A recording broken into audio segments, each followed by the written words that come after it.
नमस्कार दर्शकों इस वक्त भारत और पाकिस्तान के बीच तनाव बना हुआ है। हालांकि अमेरिकी राष्ट्रपति डोनाल्ड ट्रंप द्वारा सीज फायर पर सहमति बन गई है, लेकिन पाकिस्तान कहां बाज आने वाला। रविवार को फिर से उसने सीज फायर का उल्लंघन कर दिया, लेकिन हमारी सरकार ने भारतीय सेना को भी कहा है इसका मुंह तोड़ जवाब दिया जाए।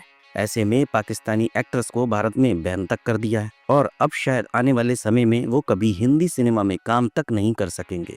युद्ध के हालातों को देखते हुए कई लोग डरे हुए हैं। आईपीएल को भी बीच में रोक दिया गया, मगर शायद कम ही लोग ये बात जानते होंगे कि अमिताभ बच्चन ने अपनी फिल्म की शूटिंग सिविल वॉर के वक्त की थी।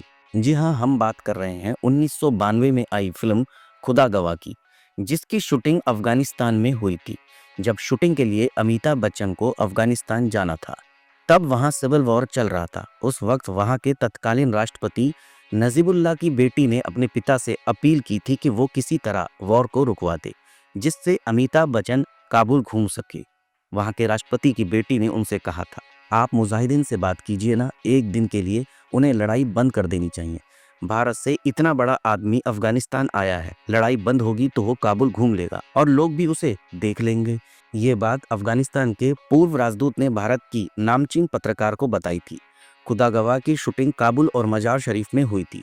अमिताभ बच्चन की सुरक्षा के लिए वहां की सरकार ने कड़े बंदोबस्त किए थे। जब अमिताभ बच्चन और फिल्म की यूनिट शूटिंग के लिए होटल से निकलते थे तो अफगानिस्तानी फौज के 5 टैंक काफिले उनके आगे और 5 उनके पीछे चलते थे। वहां अमिताभ बच्चन इतने मशहूर थे कि हर कोई उनका फैन था। खुद बिग बी ने बताया था कि उन्हें कभी वहां कोई खतरा महसूस नहीं हुआ। एक दिन विरोधी नेता बुरहानुद्दीन रब्बानी ने अमिताभ को संदेश भिजवाया था कि वो उनके बड़े फैन हैं और उन्हें या फिल्म यूनिट के किसी भी सदस्य को घबराने की जरूरत नहीं है, किसी को कोई नुकसान नहीं होने दिया जाएगा। फिर एक दिन बुरहानुद्दीन रब्बानी खुद फूल लेकर अमिताभ बच्चन से मिलने पहुंचे। फिल्म के प्रोड्यूसर मनोज देसाई ने बीबीसी में दिए इंटरव्यू में बताया था कि अमिताभ बच्चन और भारत के तत्कालीन प्रधानमंत्री राजीव गांधी के अच्छे मित्र थे और उन्होंने ही अफगान सरकार से अमिताभ बच्चन और उनकी फिल्म की यूनिट के लिए बात की थी। 1991 में राजीव गांधी की हत्या हो गई थी और फिल्म 1992 में रिलीज हुई थी। रशीद किदवई ने भी अपनी किताब नेता अभिनेता Bollywood star power in Indian politics में अमिताभ बच्चन और राजीव गांधी की दोस्ती के बारे में जिक्र किया है।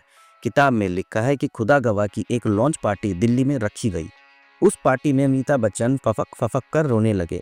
वो राजीव गांधी को याद कर रहे थे और उन्होंने बताया था कि कैसे राजीव गांधी ने खुद अफगान राष्ट्रपति नजीबुल्लाह से बात करके खुदा गवाह की टीम के लिए सुरक्षा सुनिश्चित कराई थी। खुदा गवाह की शूटिंग के दिनों को याद करते अमिताभ बच्चन ने बताया था कि अफगान राष्ट्रपति हिंदी सिनेमा के फैन थे।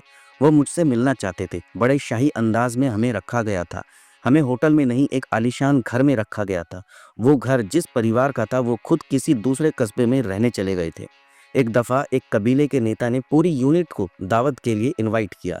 मैं और डैनी चौपर से वहां गए थे और हमारे आगे पीछे 5 हेलीकॉप्टर थे। ऊपर से पहाड़ बहुत खूबसूरत लग रहे थे, शानदार नज़ारा था। उस कबीले की परंपरा थी कि मेहमान के पैर जमीन पर नहीं पड़ने चाहिए, इसलिए जब हम वहां पहुंचे तो हमें गोद में उठाकर भीतर ले गए। राष्ट्रपति नजीब ने हमें ऑर्डर ऑफ अफगानिस्तान सम्मान से नवाजा।